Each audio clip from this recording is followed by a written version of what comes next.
Pozdrav svima, danas snimamo sobu koja se zove Lazy Admin.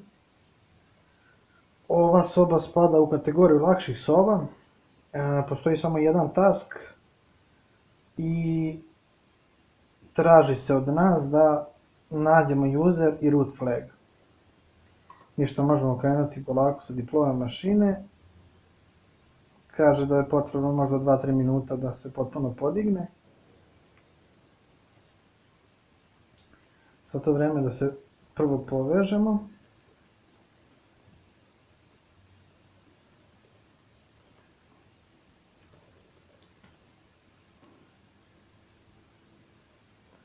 Ok.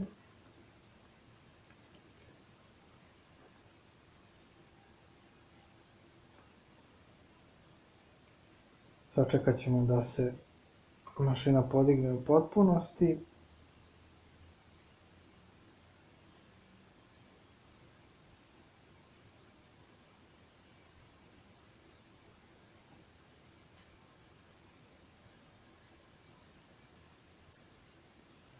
I evo, mašina se podigla. Uradit ćemo početnu numeraciju portova i servisa kao i uvek.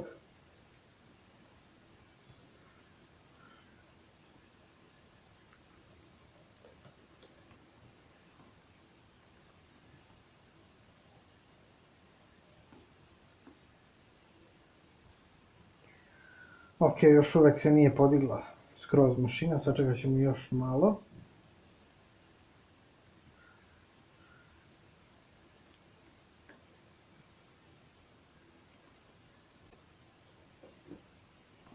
I evo rezultata. Otvorena su samo dva porta, koliko vidim, 22 i 80. Ajde prvo da pogledamo taj server. Ok, default na Ubuntu Apacheova stranica.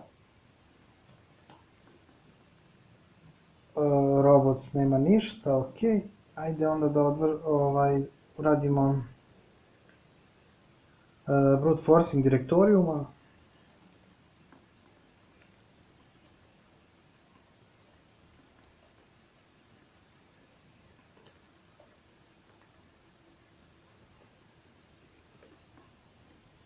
Da vidimo da li ćemo naći nešto.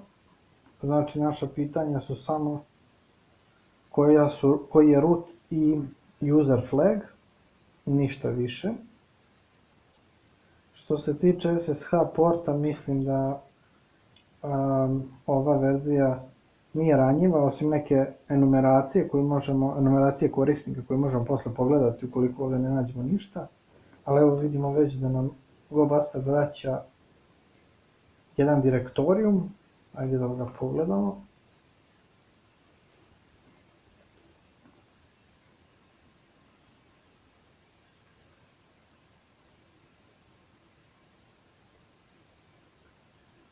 Dobro, vidimo da sajt je u izgradnji, bla bla bla. Vidimo da je management sistem SweetRice, pa možemo pogledati neke eksploite za njega.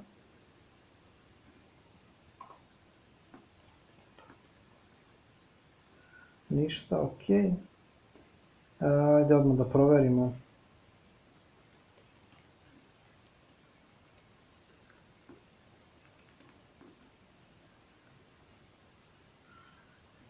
I vidimo da postoji neki exploit. Hajde da vidimo. Ok, to je neki HTML dokument.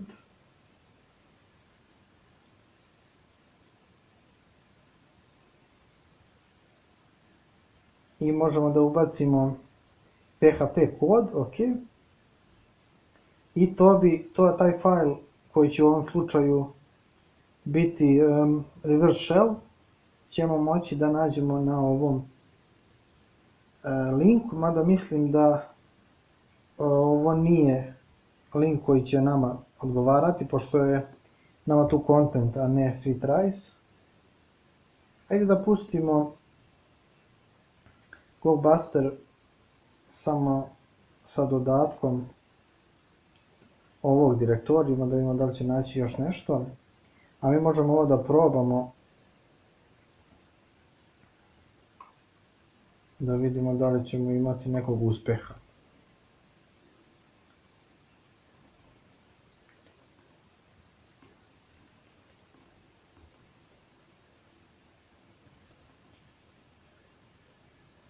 Znači ovdje bi trebali da promenimo kod za reverse shell, pošto nama ovo ne odgovara.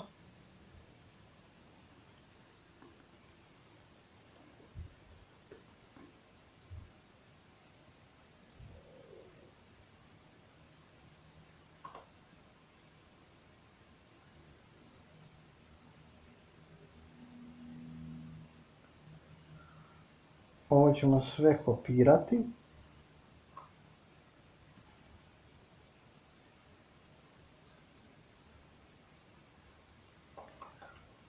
Što možemo kopirati samo ovo.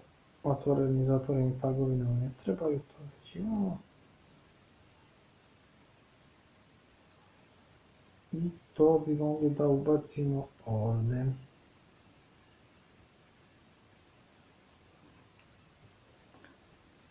S tim naravno što moramo promijeniti ove podatke, pošto to nisu ni naša IP adresa i nije naš odgovarajući port.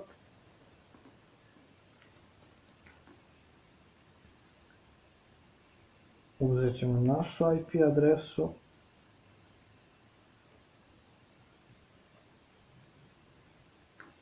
Ovo ćemo zamijeniti i stavit ćemo OK, port ćemo ostaviti i to je to.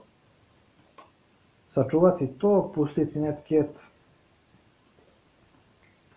na tom portu za svaki slučaj. Da vidimo da li i vidimo da postoji još neki direktorijum i da pogledamo i njih.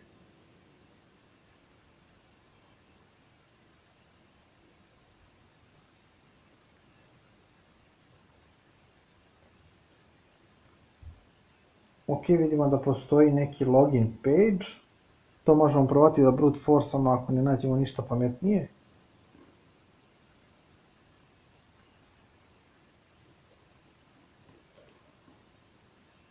Vidimo da postoje neki attachmenti. I pogledat ćemo još ovaj file, ok. I ovdje ima nekih failova. Ništa bitno. MySQL, možda postoji neka skripta verovatno. I da postoji skripta koja puni bazu.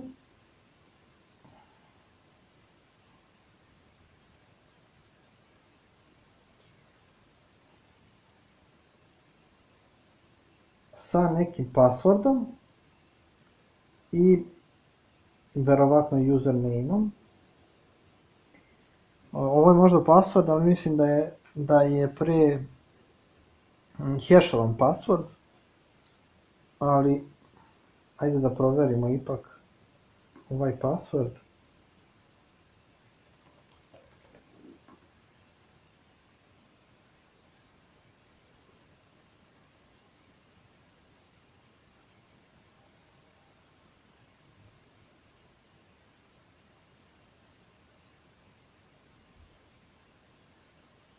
Da, password 123. To je verovatno, to su verovatno kredencijali za onaj login page. Ajde to da pogledamo da vidimo da li je to.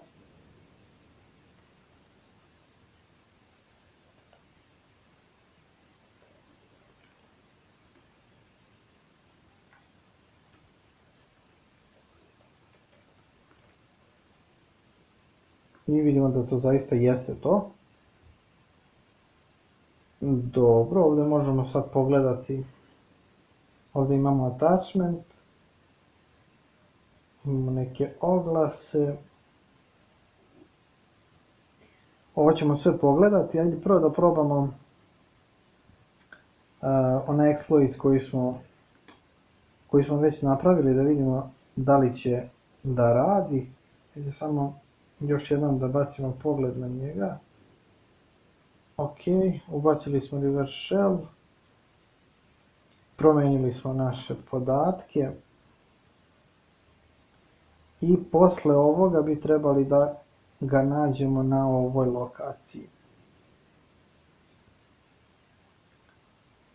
S obzirom da ovo neće u stvari biti ta lokacija nego neka druga, ovo ćemo onda da promijenimo. Neće biti svi trace nego content i neće biti localhost nego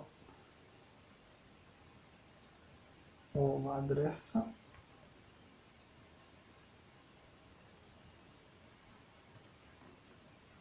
Ne baš ta adresa nego ovo. Dobro, ajde da probamo.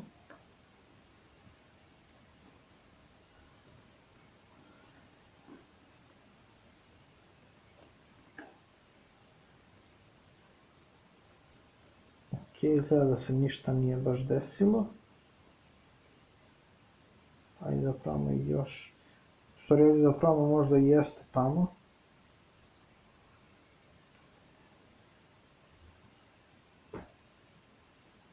Potrebno je da odemo na content. Sad što je pisalo tamo da ga nađemo ovdje. Znači ink ads, ok.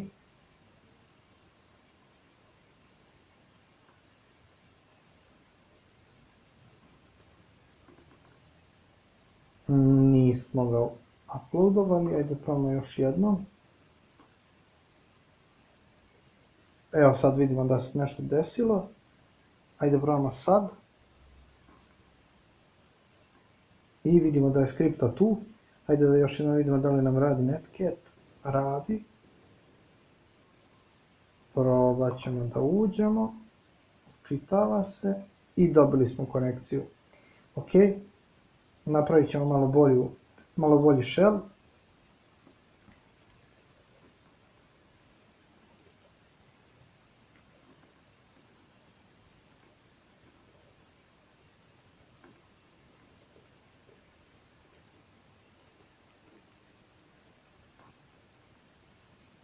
Ok.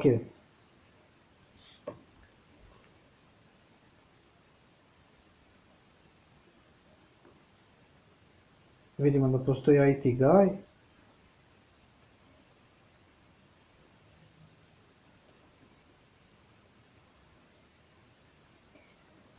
Vidimo da postoje neki podaci. Vidimo user.txt, to je vjerojatno user flag. Da, to smo našli. Ajde samo da upišemo ovdje i da vidimo šta još ovdje imamo. Imamo MySQL login, to su možda kredencijali ili neke informacije o MySQL bazi.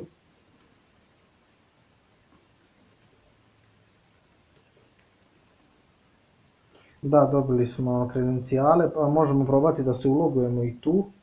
Mada odatle smo već vidjeli šta nam treba, ali ajde čisto.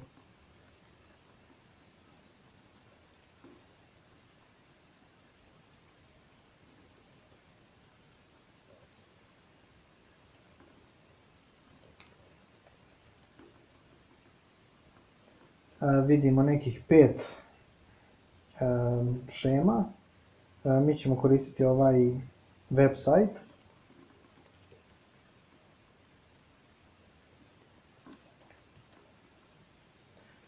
Vidimo tabele i vidjeli smo da smo podatke uzeli iz options tabele, pa ćemo selektovati sve.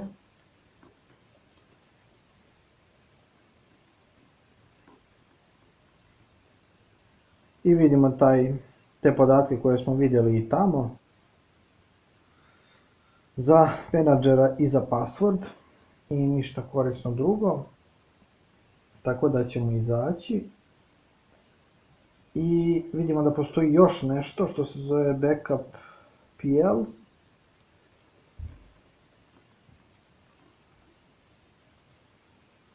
To je neka Perl skripta, dobro. Ajde da vidimo šta je ovo.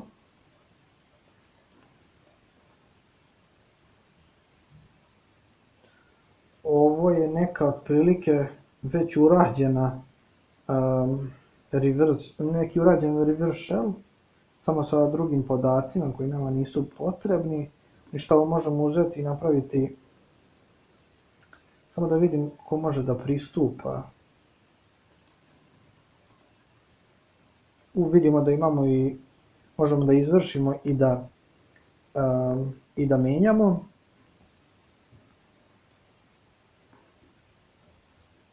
I vidimo da kao sudo možemo da izvršimo upravo ovu skriptu, možemo da pokrenemo kao sudo. Tako da ćemo to i uraditi. Prvo ćemo izmeniti skriptu. Samo ćemo, ajde da ne komplikujemo, pošto je ovaj shell koji imamo nije baš stabilan, pa tako da će kopiranje ovih linija, mislim na ovu liniju, izazvati nešto što ne želimo, tako da ću najjednostavnije da iskucam ovo ponovo, samo sa našim podacima.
Ok, iskucali smo to što je bilo potrebno, to ćemo da usmerimo u upravo taj file. Samo još jednom da proverimo da li je to to.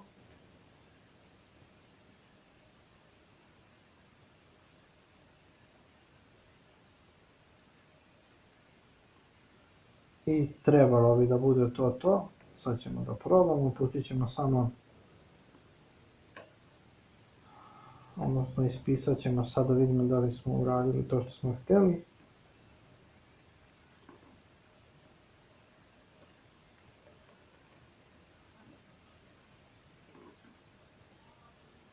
I izgleda da jesmo. Pustit ćemo netcat na port 4444 i izvršit ćemo ovu skriptu kao sudo, pa da vidimo da li ćemo dobiti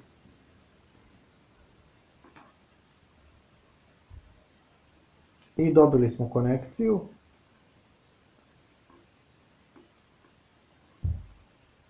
I vidimo da smo root, super. Sada bi trebali da možemo da promenimo svoju lokaciju u root direktoriju. Možemo, vidimo flag.